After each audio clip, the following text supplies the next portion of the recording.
ministre Birame Souleye Diop ak salafiste yi moom ministre Birame Souleye Diop nag ci ndajem diine mu nekkoon mu doon rappelé wu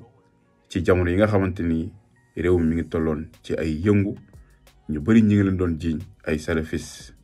waaye moom ci côté waajuram bu jigéen fa mu bokk mu ni naka la ñuy juree salafiste naka la ñuy meññee salafiste kon moom lu mu jàppee salafiste yi dafa bëgg a wax ni fa mu bokk kon moo gën salafiste yi loolu nag moo tax salafiste yi ku nekk nga génn di dal ci kawam dëgg la nag fii moom ku nekk fa nga bokk jàpp nga ni moo gën donte ku ràcc jëmale sa kanam waaye moom mii di wax de ay jamono dafa mel ni neexaw woon na ak salafiste yi lool ba ñu bëri jàppoon ni sax est-ce que du moom. pour man profil bi mu am lu mu jiite ci réew mi ñu jox ko ay ndombay tànk mu nekk ministre war naa mën a xoole nu muy waxee donte bu fekkee wax ji ku nekk ak ni nga ko déggee. ñii comprendre nañ fi mu bëgg a waxee ñii jàpp nañ ni dafay xas salafiste yi. waaye ñoom it lii ab jàngale la ci ñoom. ñoo fi nekk di dal sunu mag ñi. dañoo liggéeyal suñu borom. ñoom gëmuñu leen à chaque fois ñu ngi leen di weddi di leen defal ay live wax ju ñaaw june ñu jëmale ko suñu mag ñooñu. kon tooñ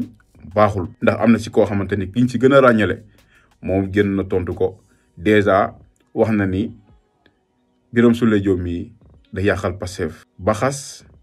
même mag ñam doon xas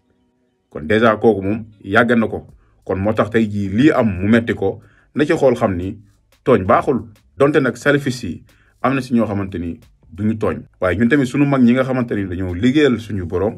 liggéeyal yeneen bi ñu gëm leen ñoom ñu ni ñooñu kenn waru leen a gëm kenn waru leen a topp kon tey jii wax ji nga xamante ni Birame Souleye Diop wax na ko donte bu dee dafa juum waru ko woon wax mais leçon la kese pour que ñoom salafiste yi ñu xam ni tooñ baaxul ci côté yëpp. ndax bu ngeen dee xas murid yi xas tijaan yi xas laayeen yi xas yeneen kër yi diine ndax lan si seen pas-pas tey ñu tudd leen mu metti leen kon ngeen war a xam ni tooñ baaxul ci dara. donte Sénégal yaatu na ku nekk mën ngaa gëm li nga gëm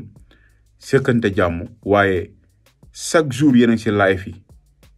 di wax ci sunu mag ñi liñ fi bàyyi baaxul nangam ak nangam tey yàlla nag atte na dafa wane ni rek ni tooñ daal baaxul ci lu mu mën di doon. kon gars yi yéen tamit seen réaction ci commentaire yi waxi Birame Souleye Diop yi